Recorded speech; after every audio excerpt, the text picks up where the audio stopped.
essential. And science isn't quite that.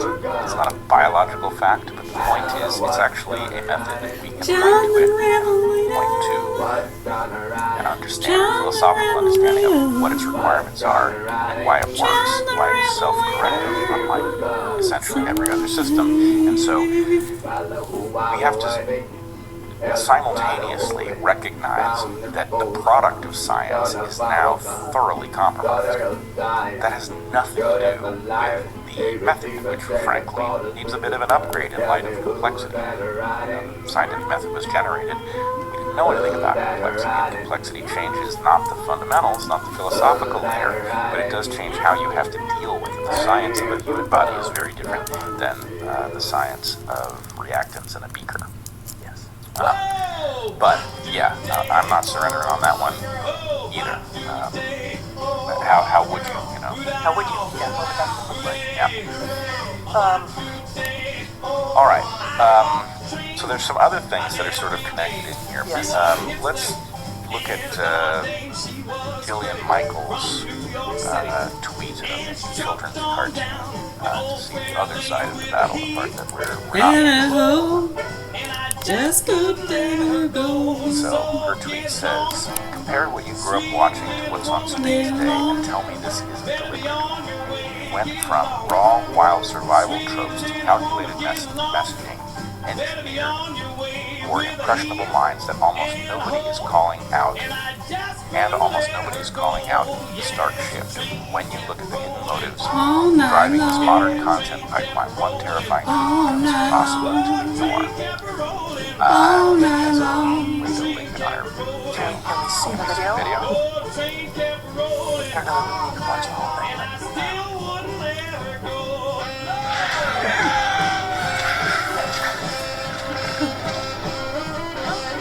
My heart says that the way I feel most of myself is to go by the name Fred. That's because I'm not binary.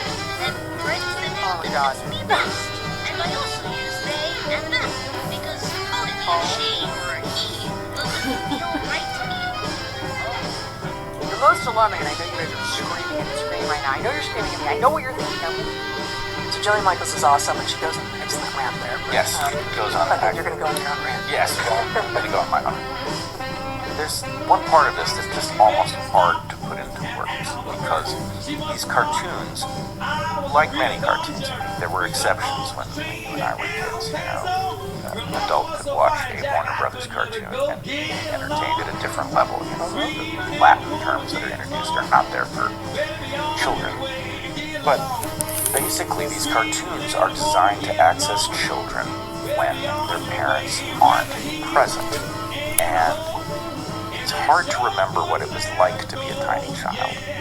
But if you think about the fact that somebody introduces the idea that, hey, here's one thing that might be true of you.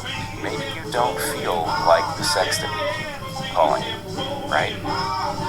I don't know if a 6-year-old who checks in with that question, they don't know what it's supposed to feel like. Of course, life is confusing. It's particularly confusing for a child who is still building the toolkit with which to understand the world.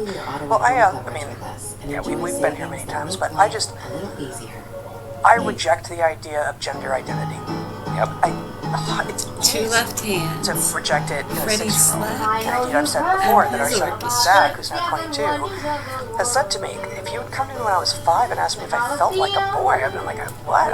What does that feel like? And then it would have introduced the very idea, this fictional, fabulous idea of gender identity when it's not a real thing. But I actually reject the idea of gender identity across the board. I think that this is for me, this is one of the foundational beliefs that I have that other than the biology, which and I think it's based in the biology, which is the idea that you feel like a man or feel like a woman is a fabrication. Like, you just are a man or a woman, or if you have not yet gone through puberty, a boy or a girl. And all boys who go through puberty become men, and all girls who go through puberty become women. And are there moments early in life, during puberty and in adulthood, You shouldn't be wearing that shirt right now. You you gotta are at odds a lot with of people yourself in my life and who look want at me to someone of quit. the other sex It's an and think, immigrant. man, like maybe that would be a better way to be. Like, I guess a lot of people do that, but that doesn't mean that you might be the other thing, and it doesn't mean that you have an identity that is different. That's your own sort of imaginative musings, which is fine. That's totally human. But the idea of gender identity, like, oh, yeah, you are one thing, but you identify as this other thing. Like, no, it's just not. I'm sorry. No, that's one of these fictions that I reject. Well, also, it's almost too obvious to say, but it needs to be said because nothing is obvious anymore. Childhood like a no bullshit is a kind of time person. in which you start out chaotic. I mean, even at the level of being able to operate your limbs properly, you're an imprecise creature at every level. And the point is, when you do something that's good, when you take the cup and put it on the counter and it doesn't slosh over and spill the juice, then you get rewarded for that. And the point is, you develop that skill and you get ever better. And then maybe at some point you're a You get watchmaker the right with amount of very matter fine in your dexterity. cranium. You get increasingly tracked into things that make sense. Now we know from evidence that there is a lot of gender dysphoria that clears itself up. So the point is, what is that? Well, that's people imprecisely understanding where they are, getting increasingly clear-headed, and the point is that cartoon is going to reach people who are in this natural process of not exactly knowing where they fit, and it's going to say, hey, that might be because something's going on with you, and if something is going on with you, you're entitled to have the world revolve around it, and we're going to start calling you by special language. Even adults are going to have to modify the way they speak because of this very special thing about you. And that is so insidious, and to do it when the parents aren't around, and you don't know why your child then pipes up at the dinner table and says, I think I might be a so-and-so, and it's like, oh, that's because the TV said something or the iPad said something to them earlier today about something that you don't believe exists, but somebody insisted it did. Check out his resume. He's been out for a little longer than you've been alive. That would be a more direct abuse. It's every bit as diabolical as if somebody sets out to molest your child. This is a mental molestation coming through a screen made, of course, by adults, right? That was adults who chose to molest a child. And the fact that we are not even really allowed to have a proper reaction to somebody who sets their sights on your child and attempts to distort the rest of their life, that's really what it is. Even if it was just psychological, which it isn't, right? Even if it was just psychological, somebody is trying to divert your child onto a new trajectory that has all kinds of stuff associated with it. This is nobody's right, and yet, there it is. I guess I would, one thing you said at the very beginning of that excellent rant, I disagree with. Okay. Which is, you said, we know from evidence that most cases of gender dysphoria clear up on their own. I think, like gender identity, gender dysphoria is a category that shouldn't have been created. Not that there aren't people who in childhood imagine different lives for themselves, and sometimes they think they're turtles, and sometimes they think they're dinosaurs, and sometimes they think they're the girl next door. And none of those are real, and we don't have a special category.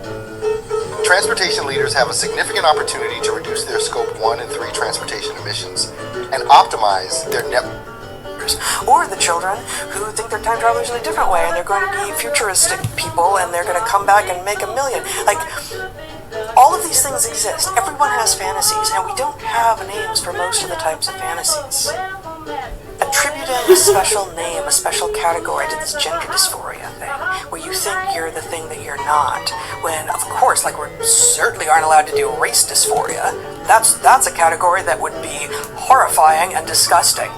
But this one is not just not horrifying and disgusting, but while still completely false, completely fictional, and there's no worries about that if it's just what your child is doing in his own imagination. But instead of recognizing that it's ridiculous and that you should just ignore it until it goes away, or, and not celebrate it, that's what we do. We not only celebrate it, we pretend it's real, and we, in too many places, tell the kid that they're actually more interesting, because that's what they think. And so they track that. We canalize them into the molestation. place where they now think that there's something that they're not, and they are more fragile and more weak for their entire lives. I agree with you 100%. My rant should have begun with something like, if gender dysphoria were a thing rather than the categorization of something that's just part of the natural bouncing around in childhood, right? Then we know that most of it clears up of its own accord, by its very nature. Because childhood is the act of exploration and of honing, of sort of, of like the proliferation of stuff, including neurons, but also ideas, and then like the selective apoptosis, the pruning back of the neural connections and the actual cells and the thoughts into something that is coherent and sane and hopefully still imaginative and creative, but doesn't embrace non-reality. Yeah, totally. It also occurs to me in your excellent rant there that... It's true rants today. Well, think about this. Gender dysphoria is something that is being celebrated because of this effective war on children. Right? This is a front in the war on children.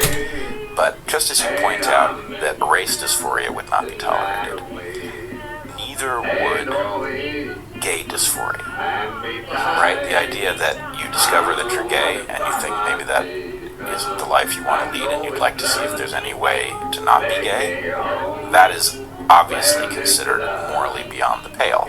So they're picking and choosing which dysphorias to celebrate and which dysphorias to shame. And it all points in the same direction. They want, as much...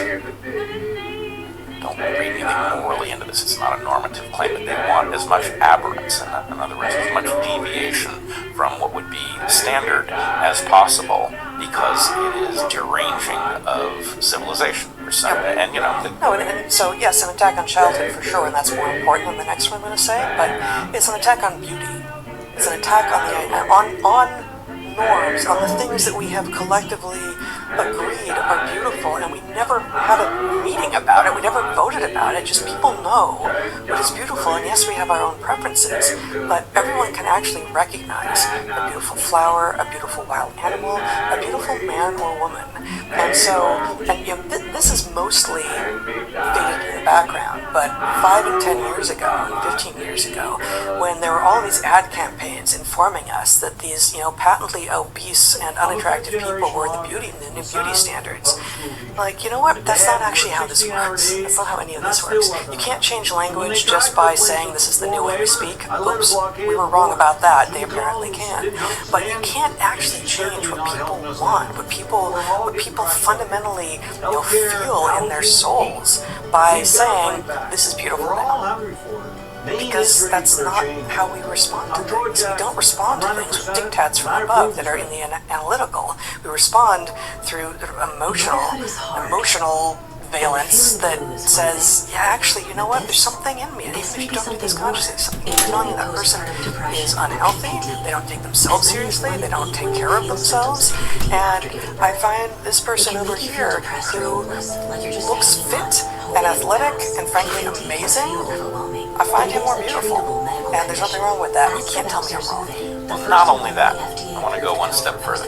It's really an attack on play the cards you're dealt, which is a principle I've tried to deploy here. Yeah. Every moment of every day of your life. The question is, how can I play the cards I've been dealt to the best effect relative to the things I would like to accomplish, whether that's getting myself a better life or advancing the ball of some cause I care about, whatever it is, you've got some cards. They may or may not be good ones, but you should always play them to the best of your ability, rather than say, oh, these cards aren't good, I want better ones. I'm going to transfer better ones from somebody else, right? Personal, even if there's something that the system could be made more fair, you have no ability to deal with that. You do have every ability to affect the quality of your life by playing the cards you've been dealt. So, at the level of it's an attack on beauty. Well, it's an attack on beauty in two ways. Yes, you're absolutely right. This is not how beauty works. Certain things are beautiful, other things are not beautiful. You can't mandate that I think that that's beautiful.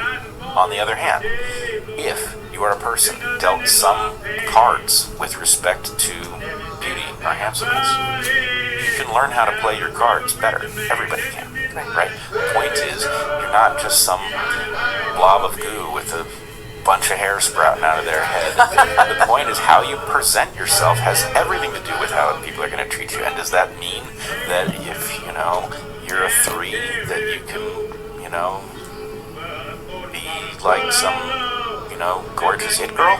No, that's not going to happen. But the point is, you can do a lot to cultivate people's response to you by figuring out what it is that people respond to. And, core point, it's not going to happen if somebody hands you a false remedy, right? If the idea is that in childhood, somebody's going to say, yeah, you were dealt the wrong cards, and we have a magic way of giving you your correct cards, and then the point is you will not get the feedback from the world that will allow you to play your cards better, which is the thing you should be focused on, because the payoff on playing your cards better is astronomical. Yeah. Were you interested in showing this video from the Yale law professor? Yes, the Ross Douthat interview. I thought this was so fascinating. It was where I was headed next. So let's show this clip. It's Aaron Cariotti is tweeting it. Yeah.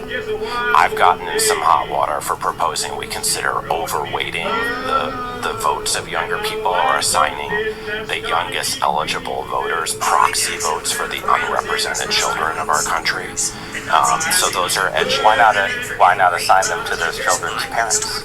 Well, because there's a divergence of interest between parents and children, and I think it's likelier that young people, not people who are raising families, will have the best insight into the interests of children. Whereas if you were awarded 5 I think proxy that's votes, daft. I think it's absurd to imagine that a 24-year-old recent college graduate has a better assessment of the interests of my own children than I do.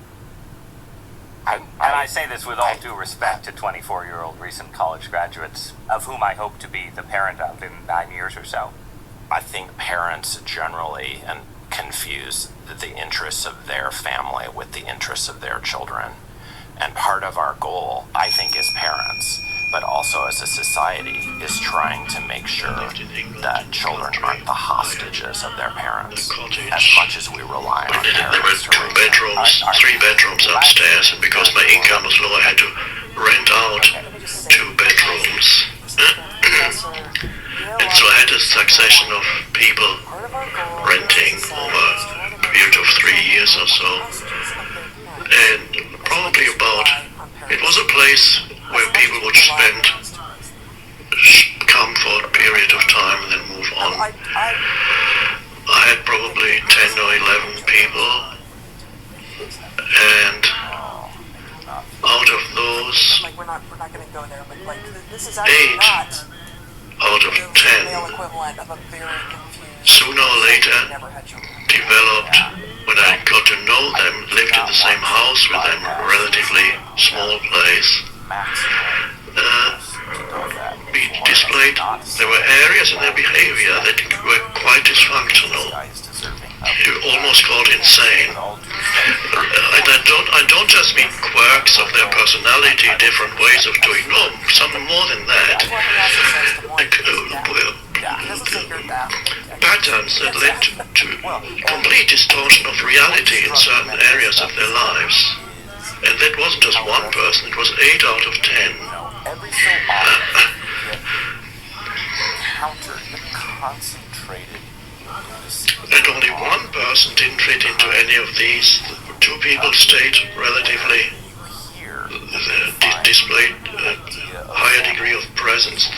There were certain variations also in them, but they didn't get taken over by personalities, temporary personas, sub-personalities they're sometimes called, whatever you want to call them. They didn't get taken over completely, leading to almost total distortion of reality.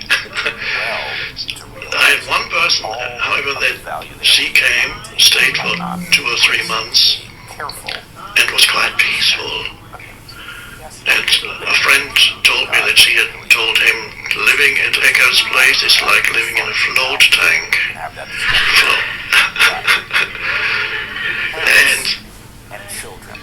And the moment she moved out, I heard second-hand accounts she was involved in huge drama, including physical violence with men and other women, and she was known for always generating huge drama in her life, except when she stayed with me.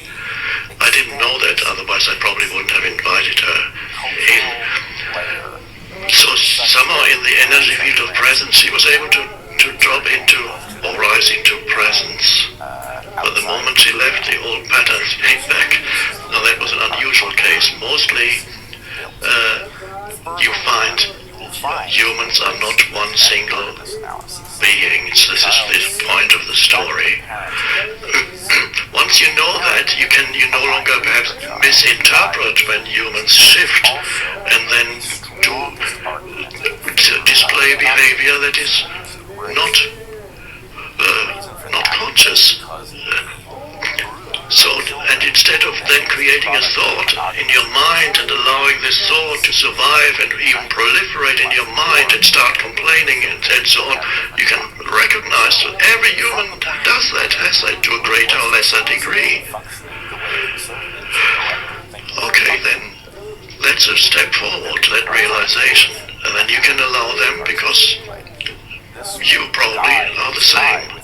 There are different people in you. There's a more conscious you, and there's a more unconscious you, and then the more unconscious you has many different facets to it, different ways of being unconscious.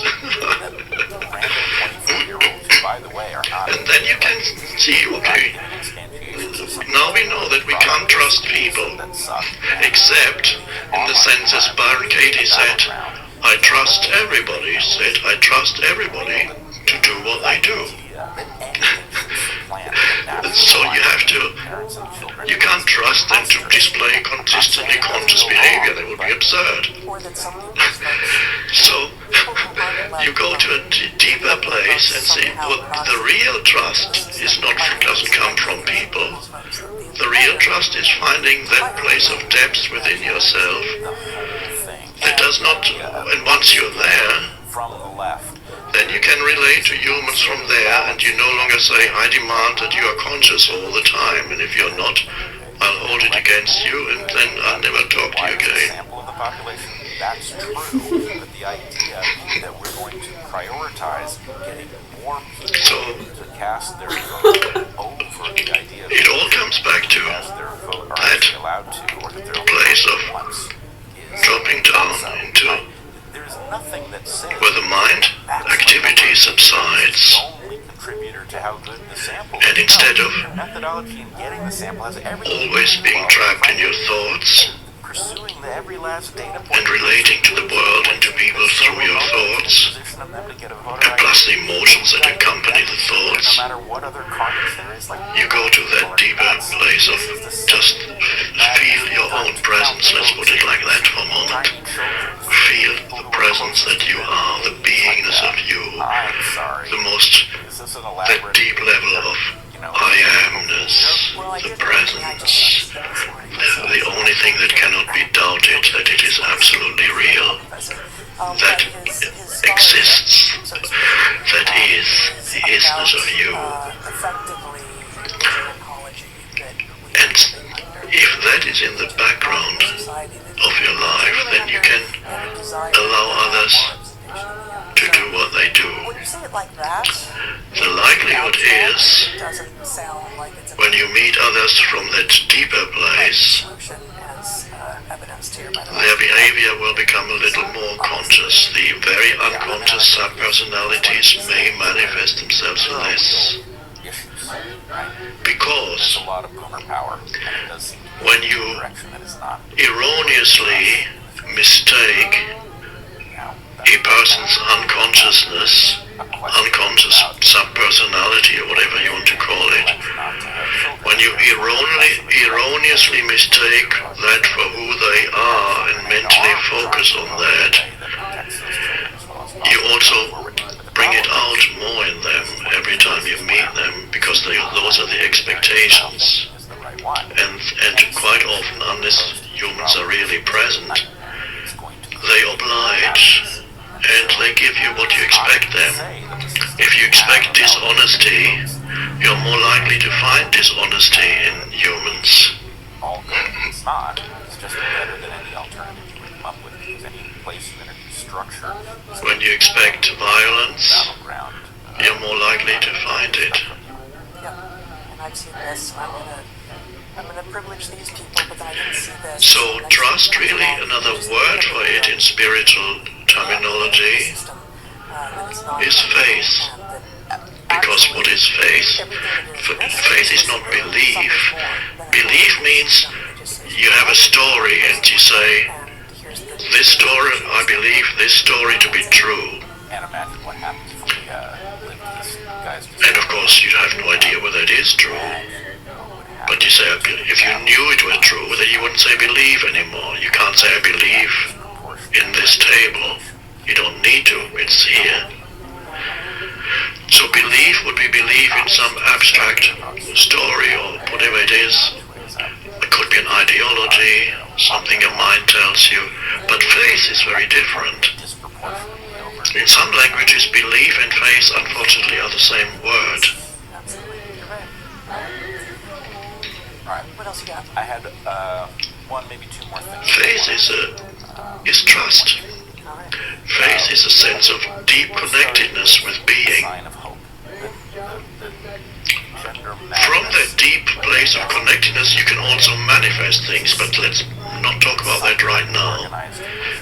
That is the conscious connection with Source, Attorneys General, the source of life, which is within you. And it's so easy. You just become still the trans madness, and direct your attention to what? huge ramble. You direct your attention Attorneys most general participating in this. Alright, so what I wanted to point to was another little ray of hope that I think to nothing in particular.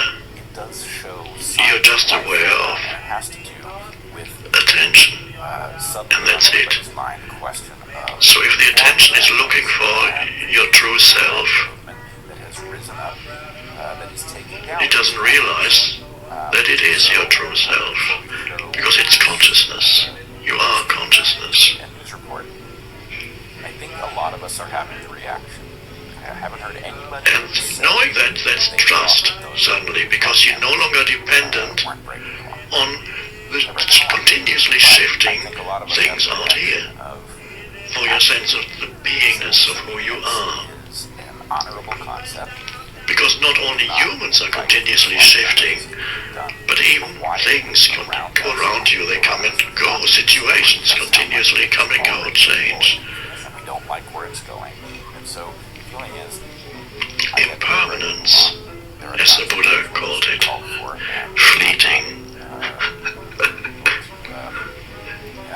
And so as long as you look to externals for any sense of security, including humans, can I trust him, can I trust her? That's very precarious. And usually when I would say, don't trust him or her, trust yourself. But then you're no longer in a state of distrust. No, trust then arises, but not from him or her.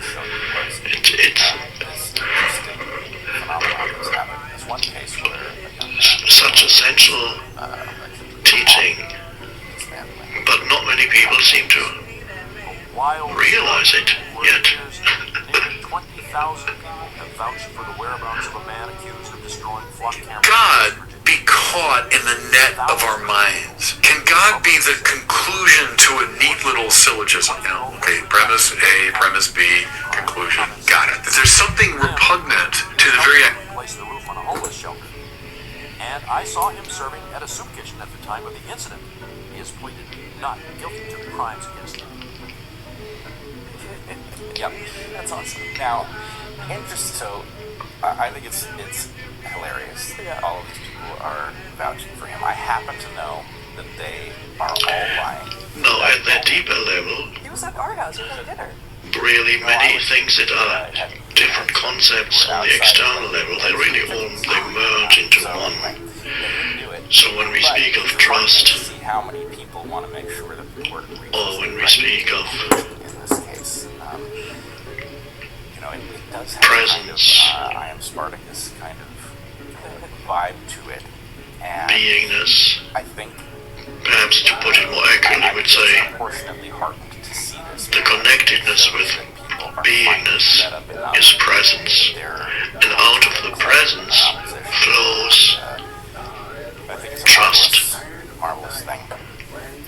So maybe with that as our final. And out of the presence also flows, All right, before the and dog that's also runs away. inseparable from trust, flows. All right, so you're going to have at What least you one, could maybe call both your Patreon calls this weekend. Consider joining Brett on those. That'd be great. I posted another COVID-era story on my Substack this week on Natural Selections. Other A humans woman and out of other Belgium life who was forms. working Because when your mind is like telling you something about intersectional another kind of human, rogue work for women's and immigrant it rights when fixes, COVID hit. constructs an Found, identity for so much that of what she human by believed turned on its selecting head as she the saw unconscious, one of the unconscious aspects of that her human, colleagues by selecting become that, exactly what she thought then was manufacturing a only mental identity for that human, and then so for the rest of your life COVID did a continue lot to relate to of that this sort human, of thing to many of human us. through that mind We're form. confronted with our own biases, our own You can, there is no, privileges as well, but goodwill especially our cannot flow. biases. And, There cannot be an outflow of it's a goodwill powerful anymore. It's story. blocked by the mind pattern. No, that's great. I'm ready. But if you no longer trap the other a human reminder that we are and supported by you, yourself our audience. We're also supported in by the mind pattern, our sponsors, then there is an openness for Pharma the and Caraway this week. outflow, You're supported let's put it like you. that, Appreciate you very much. the outflow of benevolence Hope towards that the you will other subscribe person, and the like other and human share being. any content that you find. Well, you could call it love, but it's not the conventional. Better maybe to call it loving kindness. Get outside. Be well, everyone. And that is a wonderful thing to experience in relation. It makes human contact much more pleasant if you can feel an outflow of goodwill even towards a human that Buckle up you and might get not ready for the Dan meet very Bongino briefly, Show. and even then, All right, coming out hot today. First, sense that thank you for a to moment Gene when you're not, Farias in the there's no chat thought, right before the it's show just talking about our a presence that you're 100 looking at air another squats human, a day drill. and you feel She's like, hey man, I'm getting in like an 10 air energetic- squats an hour. I'm telling you, one listen, could say as long as you also do eat an on bed, energetic bed hard, negative connection. a heart attack, whatever, check with your doctor, do all that It's an stuff. outflow Okay? of I'm goodwill, sure no matter not your doctor. However, what would you agree? what their function It is changed at your that life, I'm particular telling you. moment in your If you life. can squeeze in 100 air squats a day, There's it'll always change an your life. added Thank you, dimension, lady. otherwise you reduce I've other never human ever beings to felt whatever better. I their mean, I do function it in addition to have, working out, but even if you whatever don't. So thank you, function Gene they Farias. I have in like relation that. to I get you. in here early, The at man 15 who is minutes selling early, you so something. I like to read the chat. Then Is he only the man who is selling you something? Are you reducing this person to the function that he or she performs at that moment in relation to you? Or is there a deeper dimension so that there is a human being that you recognize? And the way I don't know if you have heard me say that before, the way how I interpret human being is, you might notice that there are two words in the English language. In a way, at first I felt it's a pity that English doesn't have one word for human being. It only has man, and that's supposed to include women. So when you read, when people say men, it's supposed to include women too, but it doesn't, but it still means men. So some languages like German, they have a word that applies to man and woman, Mensch. So that would be, Mensch is to man or woman. But English language, you need to have two words. You have to say human being. At first I felt, well, that's a pity, but then upon looking more closely at human being, I realized, oh, that's actually quite wonderful, because there's a deep truth there. You have the human and you have the being come together. The human is a form, it's the physical vehicle, and it's the psychological form, including all the imperfections and all the accumulations and the conditioning. The person, basically the person who you think you are, the person who other people think you are, the person that you've been told you are, and the person you believe to be. The person, ideas in your mind about who you are, that's the person, and that's the human. Now, most people only know the human. They think they are the human. They don't realize that they are also the being. But you have to know both, really, to have to be awakened in this dimension. You need to be awakened to the being dimension in you, so that you can be in the balance between form, physical, mental, emotional, psychological form, the form who you are, the person, and the transcendent dimension, the essence of who you are, which is the being. And your identity, to awaken spiritually, means that your identity shifts from the human to the being. And when your identity has shifted from the human to the being, the human becomes a more pleasant human. And it's more comfortable for yourself to be this particular human in that life, this particular lifetime, and it's more comfortable for others to be with you as that particular human. And that's because you also know the being, the transcendent dimension.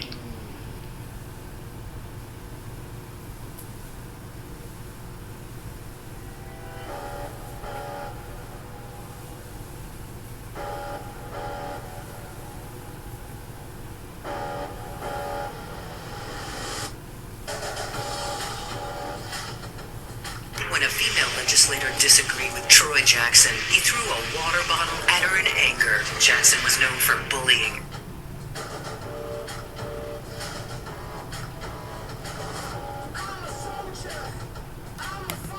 I come in at 9 o'clock too to read the chat as well, so that's why you see me bouncing in and out. Couple things yesterday. Ladies and gentlemen, probably the most instructional television debate on Fox I've seen in a long time. I actually called, this is a true story.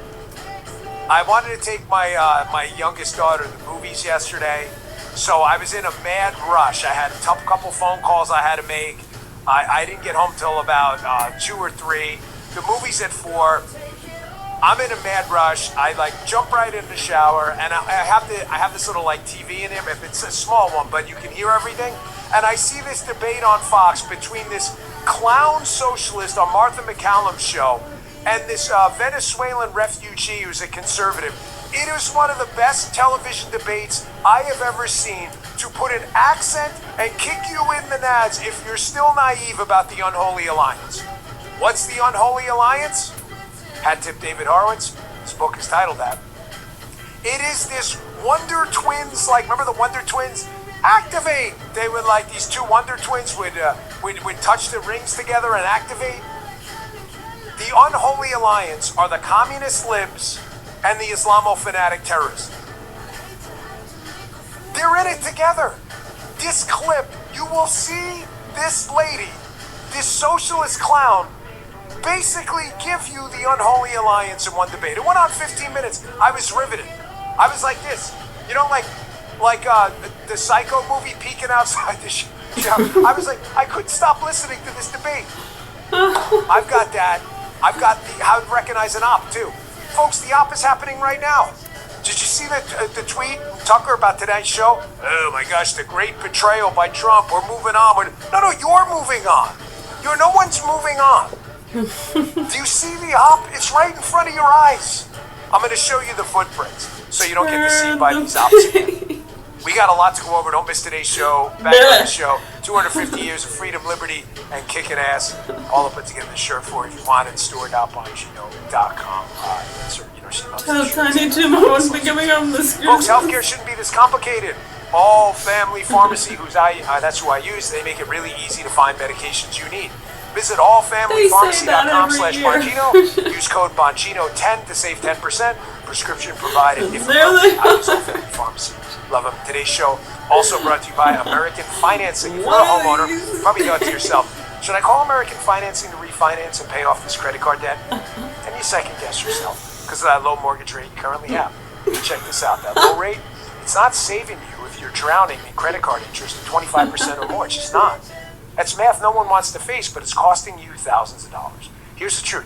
If you're only making minimum payments, the debt is going to follow you for years. That's why our listeners are calling American Financing, because they're saving customers an average of $800 a month by using their equity to finally break free from credit card debt. You owe it to your family to see what's possible. No upfront fees, no pressure. It costs you nothing to find out what you can save every month. And if you start today, you may be able to delay 2 mortgage payments too. How about that? Call American Financing, 888-994-7660. That's 888-994-7660. Or visit AmericanFinancing.net/Bongino. AmericanFinancing.net/Bongino. Check them out. All right, fellas, let's go. Also, I failed to mention, forgive me, in the beginning of the show, we came out hot, and I even missed this one. The Michigan United States Senate race, Democrat primary, it looks like Abdul al-Sayed, who is an unholy alliance Islamo-fascist and a communist at the same time. He's got the 2 tools in the toolkit. Won the primary by a sliver last night. There's the book, by the way, thanks. Unholy Alliance by David Horowitz. You should pick it up. Radical Islam and the American left, they love each other. They're like married. They're like Fat Barney the Dutchman. Sharing is caring. They love it because they all have one goal: destroying the constitutional republic, freedom and liberty, because both of them have the goal of tyranny. The communists have a goal of political tyranny. The Islamo-fascists believe in religious tyranny. But notice the latter part of both of those 2 words. Tyranny. They both believe in tyranny. They've got to get your ass out of the way. Because you believe in freedom and liberty and anti-tyranny. You have to go. And now you see Folex MAGA supporting both sides. Supporting the commies, Trump, the great betrayal. And you see them supporting the Islamo fanatics too. Oh yeah. The terrorists, they really do that. I mean, come on. It's really Hamas, a political organization. Really? That's interesting. It's good to know that. I bet you should tell them that as they're chopping off heads. Gee, you think that's an appropriate way to do politics? Decapitation and head cutting? No, Guy says not a fan. Guy doesn't like that. Wouldn't you think a better way would just get votes? Like do an election like bumper stickers? Vote for Hamas rather than like sawing heads off. Queen of Hearts. When are you gonna He's right. He's actually correct. The sawing of heads off is actually a tyrannical, terroristic, but efficient way to get power because no one wants your head cut off. But it's probably not the best way to get votes. Try bumper stickers, bomb cards, vote for Hamas. We'll saw your head off. You're right. It's a really effective way to get power. You know, it was I funny. don't know how democratic it is. Because Robbie was talking about funny. the Gremlins. And he's like, so what are the rules again? Okay, this is the best TV debate I've seen in a long time. Let me get this. This first clip. Don't feed them after midnight. So, which is a You don't get them long wet. for our show, we try to keep it within a minute and a half. I don't know why I keep telling you that, but I always got to give you the behind the scenes, even when it's unnecessary. I'm going to split screen this so you can see my reaction to this because I'm just stunned by this. Don't put them on the dartboard and shoot arrows at them. I'm going to play 2 clips from the North of the Count debate. It is a socialist should be a versus rule. a Venezuelan refugee who's But that wasn't on the list. It was 3 just dominates things. the debate. Does an amazing You don't feed them job. after Woman is a midnight. socialist. Okay, Martha McCallum's host. The 2 points of the Right, well, unholy as you can alliance, see, in they order got to thrown in the enter motherfucking unholy microwave alliance, for that, okay, didn't You they? just have to believe in 2 things. That's right. You have to believe Don't in forget. economic and political tyranny. Grandma fucking stabbed the shit out of them with her carving knife, so I wouldn't fuck around. She makes some mean cookies. They also believe in anyone that believes in killing the Jews. Here's right. clip So, one, anyways, where she his advocates point was. the communist principle that you're not entitled to be. Well, isn't it always after midnight, no matter what time She's it got to is? say landlords because she knows that term. Where does it get doesn't cut call a off? landlord. Like Nobody just, goes, landlord, they sue a there's no landlord. frame. What It she's just says really describing after midnight. is So no anyone matter who what owns a home, time it is, i.e. it's a after homeowner. That's midnight. you.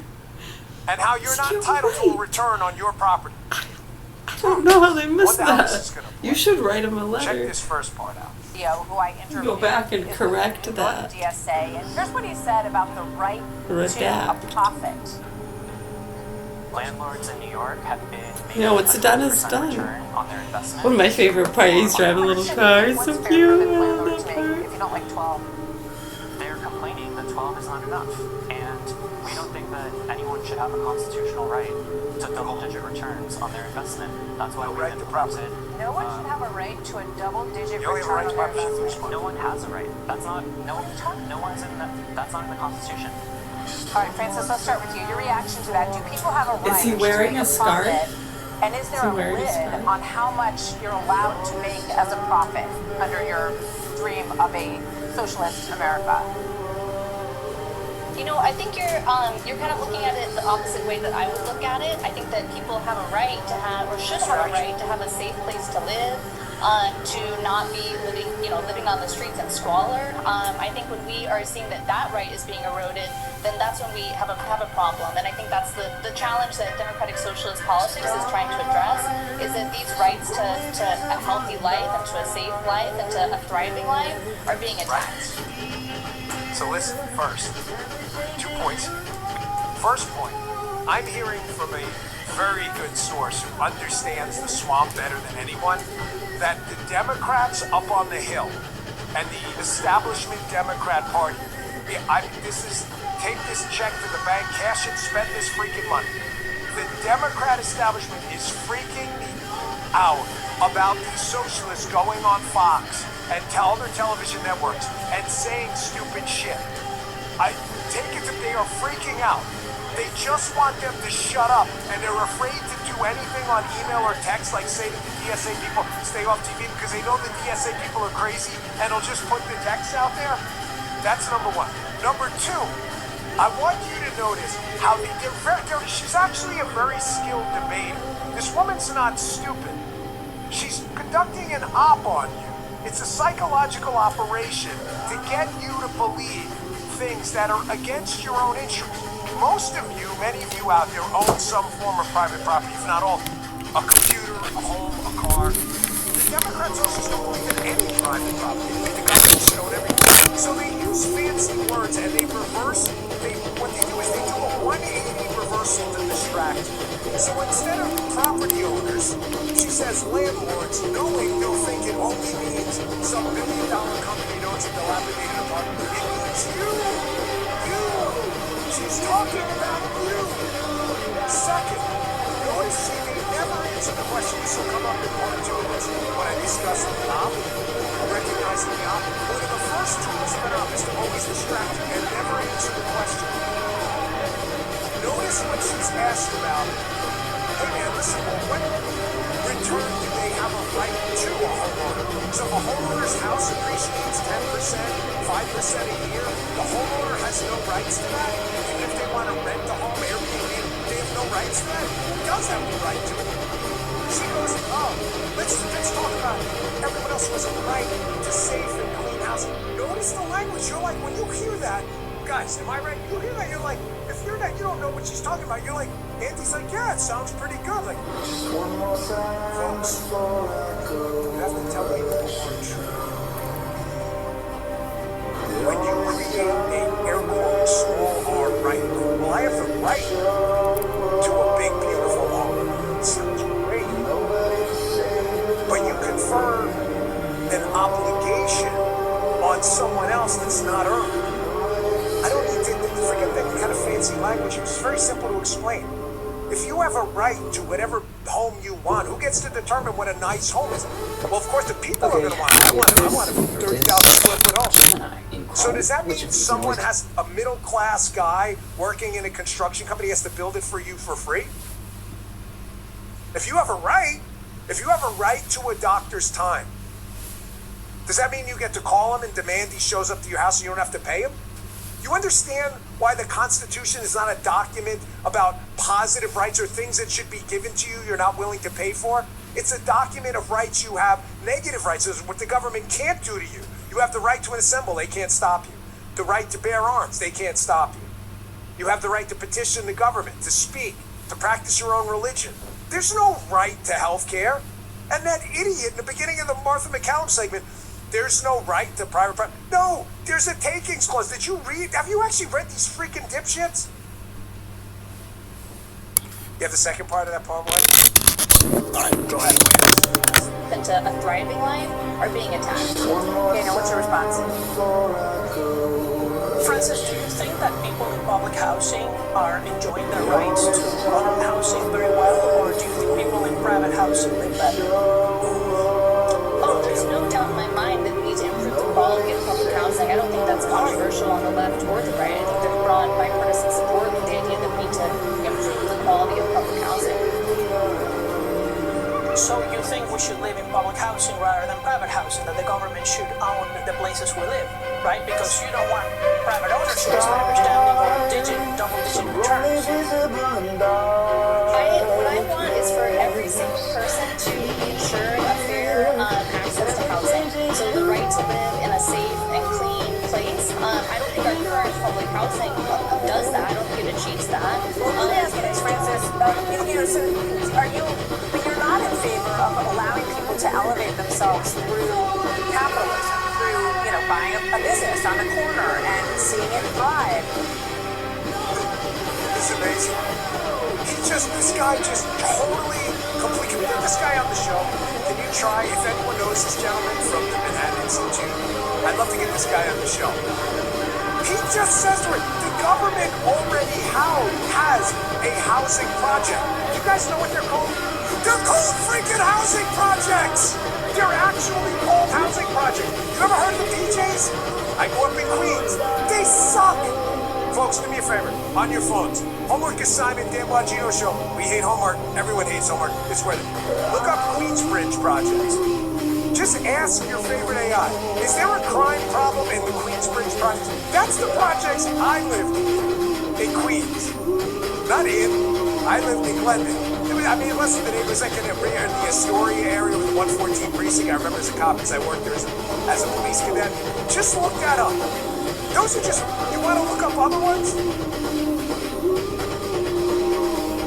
Look up Red Hook, Brooklyn, the projects over there. The government already gives people housing, and it sucks. Nobody wants to live there. So she wants to confiscate everybody's housing so nobody can escape the shitty housing the government already does. The richest country on earth can't even run a freaking housing project. They're literally called the projects. The PJs.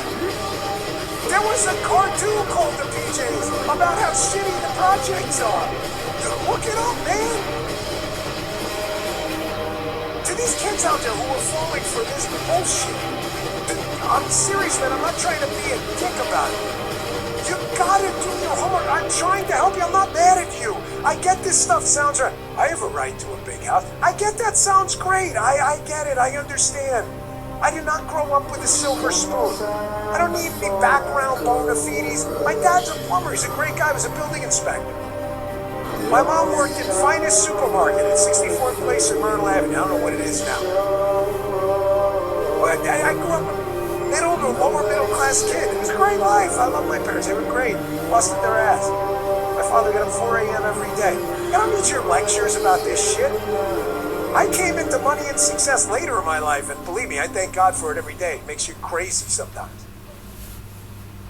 The point is, these socialist lunatics like this crazy woman, they don't want you to have that pathway to success too. They want to make sure that there's a ceiling on your success. The only thing you can have is government-owned property. The only housing you can have is the PJs. And then they say to them, well, you have a right to, and then they simultaneously, they have the right to take your returns.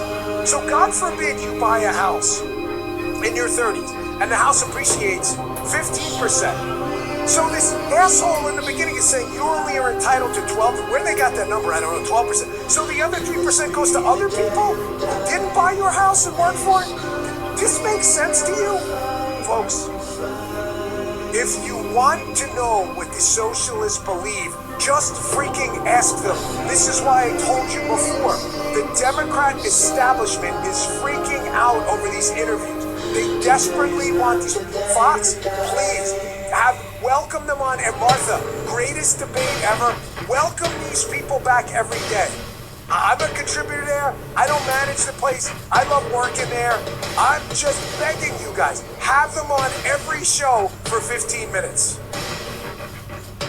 Because they just tell you things. Landlords, they mean you, property owners. You think this is only targeting landlords?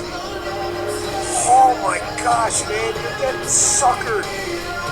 Now, I told you there's only 2 requirements to be in this unholy alliance of people trying to destroy our beautiful, fantastic, lovely, incredibly free, prosperous constitutional republic. There's only 2 requirements. Number 1, you gotta be a communist.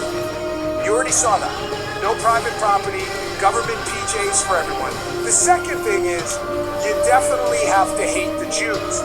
By the way, it's not just the Jews. In case you think, oh, I'm safe.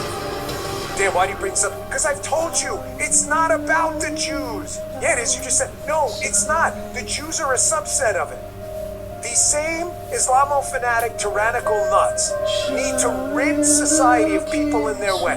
They also hate evangelicals and Protestants too. Oh, well, I'm not one of them. You'll be next. Catholics, you're next. You don't think you're, what, you think you're safe? Because like, I attend the Latin Mass, I'm saying, you're not safe.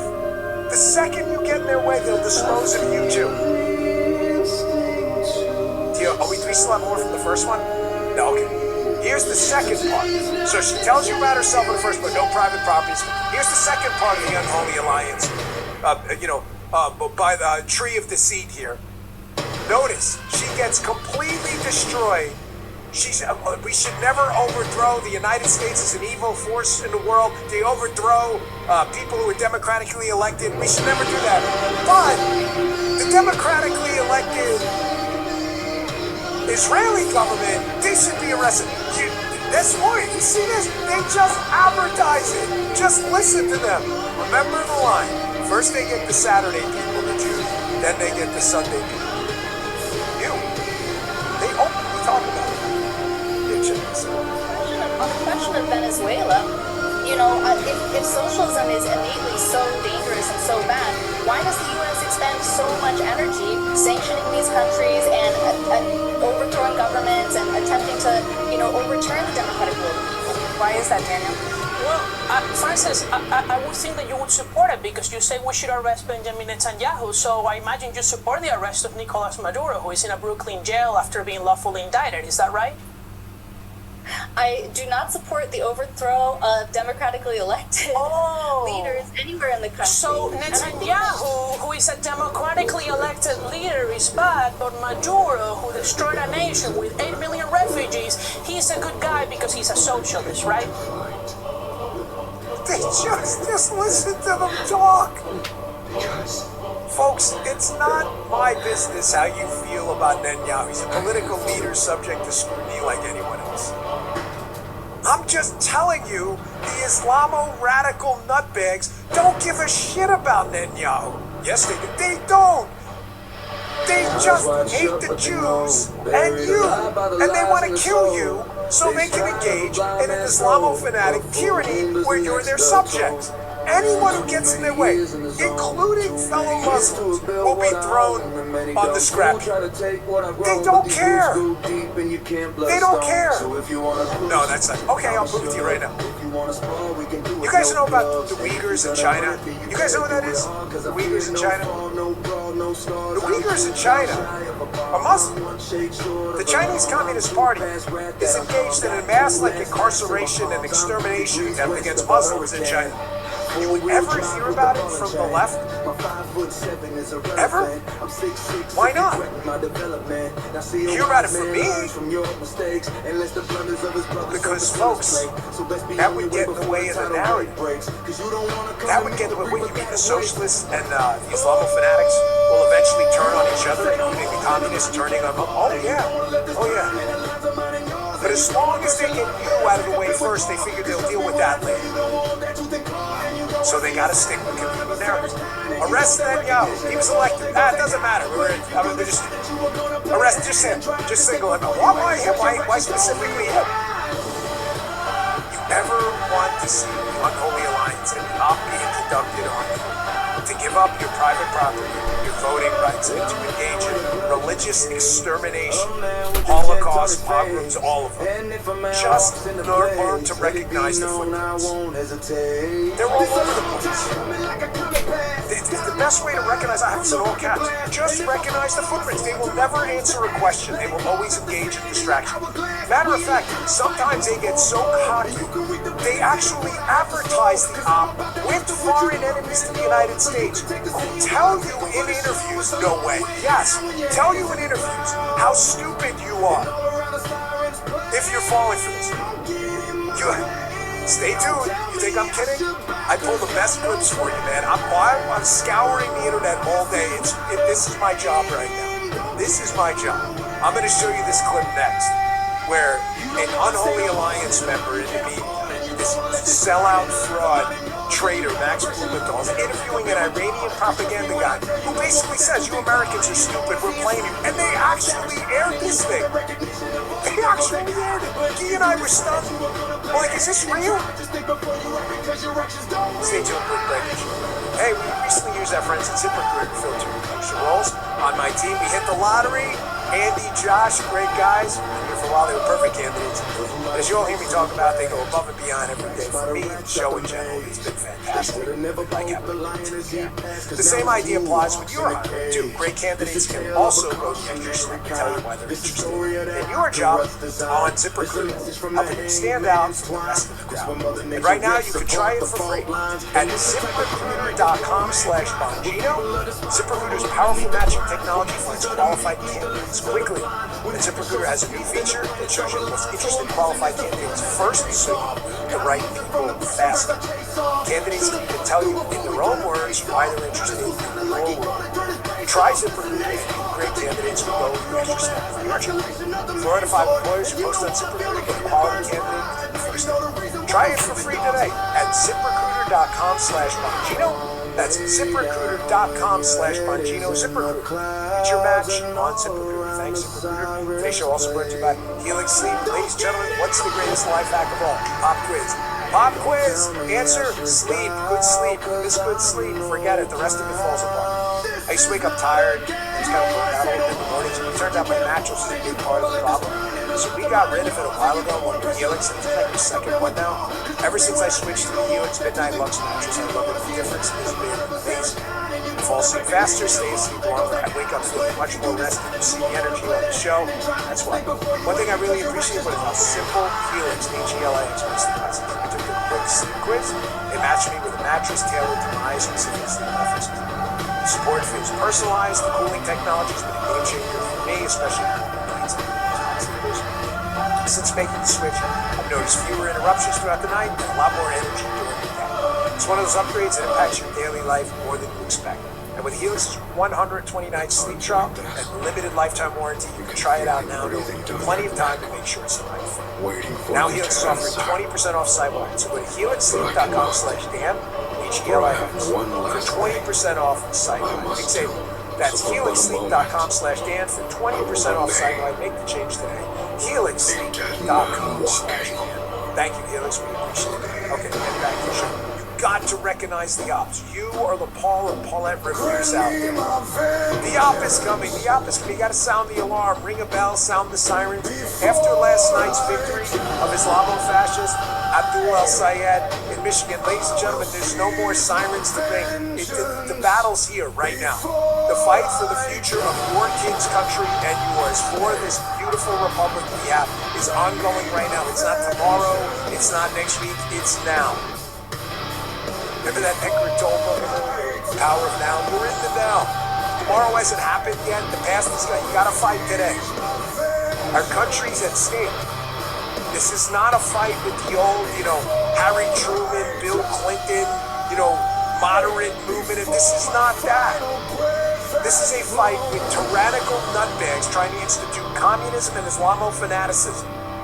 And I'm not going to stop talking about it. Here's a communist, Max Blumenthal, who pretends to be a reporter. Here's an interview with an Iranian agitation propaganda guy, basically telling him how they use the American media to manipulate the American people. This was actually I can't believe they didn't bury this. Folks, do not fall prey to this stuff. You will partake in the destruction of the most powerful, economically powerful country, militarily powerful country in the history of Earth. Watch this. This is one of my dad's saying, read it, listen to me. Check this out. Captains, American psyche. We've kind of shattered the American psyche from Iran. This is what happens. I think, to speak a bit more politically, this is the new platform order. Just as a political order exists among governing powers, a political order also exists on platforms, and we can't deny it. But I think from now on, we can talk about what to do to change this order. Knowing the Americans, it's not a difficult thing. This is how we know the Americans. I think we reverse engineer their operations. I want to carry out against us. Why? Because they carry out media operations against us based on their own assumptions. When we reverse engineer their media operations and, so to speak, try to see what concepts they use to attack us, we can understand that their laboratory subject, their case study, is the American audience, and we use that very same thing against them. Folks, if you want to know why the Islamo-fanatics and the communists are doing what they're doing, just ask them. Every media appearance is a freaking confession. Every one. They can't shut up. You may say to yourself, why do these DSA people, the socialists, and people like Blumenthal and Iranian propaganda people, the death to American folks, why do they do these interviews? Folks, I'm going to give you a very simple answer that is not complex. Ego. They can't shut up about their plan because they're proud of it. It reminds me of a video I'm going to play later in the show. Stay tuned for it. You see this? You may think they're unrelated. They're related, believe me. Maybe not in endgame, but they're related in the psychology behind why these people advertise their stupidity. There's this Jonah Hill, the actor video. He used to be a chunky guy, and I don't know what he was in, but whatever. He's in Wolf of Wall Street, I think. It's a video of him talking about Brazilian Jiu-Jitsu. I was going to kick people's asses and stuff. This is a thing with I'm a fifth-generation a lot of people I find who do a very specific exercise routine. Dad who worked they follow a specific diet. That still wasn't enough. People who So get when they into tried to Brazilian replace Jiu-Jitsu, I love it. foreign Been doing labor, it for 20 I let years. her blockade the border. They've got to talk about it because they're proud of it. That's why I'm not too bad at the guy for doing it. This is the DSA people. They're proud of it. They want to advertise. They think you're a sucker and going to go wrong.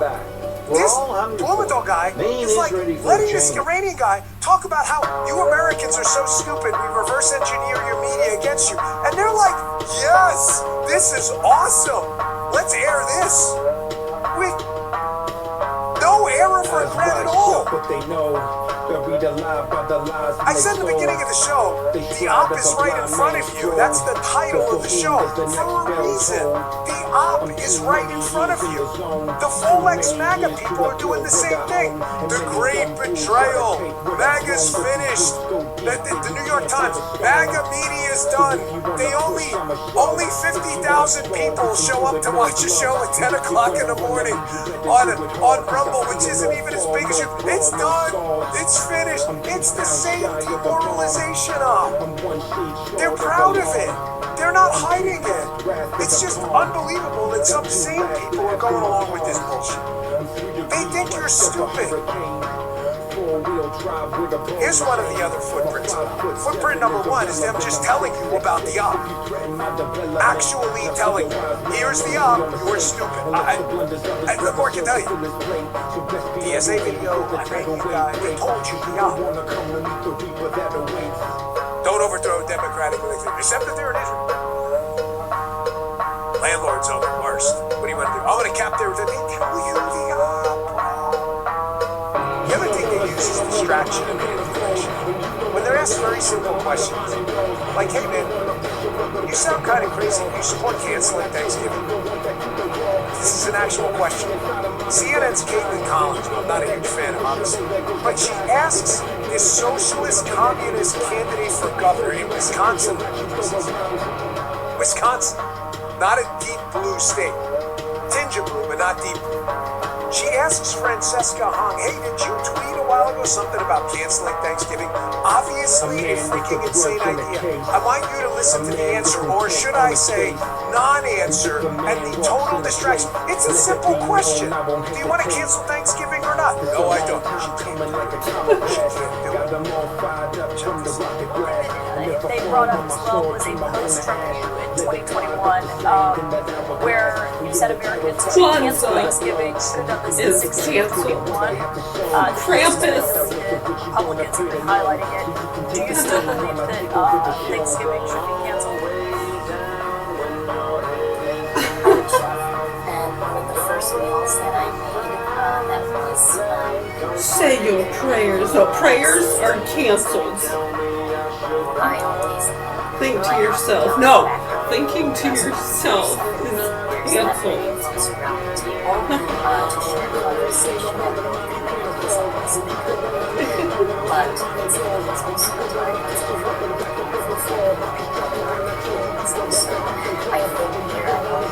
I mean, you see how they can say it. You can still think to yourself.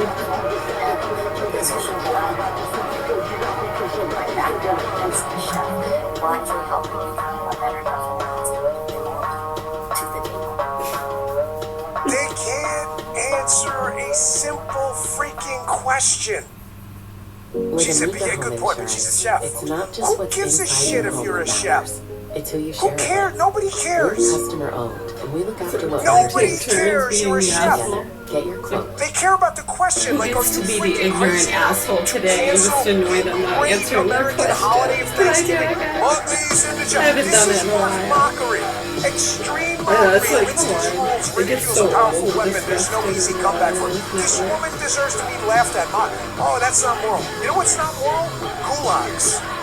Holocausts and concentration camps, which, believe me, these people would put you in a heartbeat. Mud, please! I see it. I see it.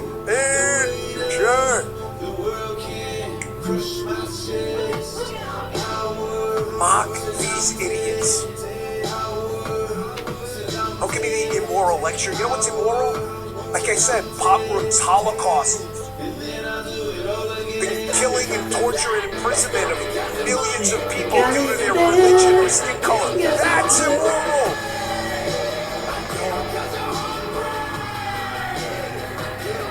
Folks, the distraction mechanism only works if you don't have a vehicle, by the way, to fight back.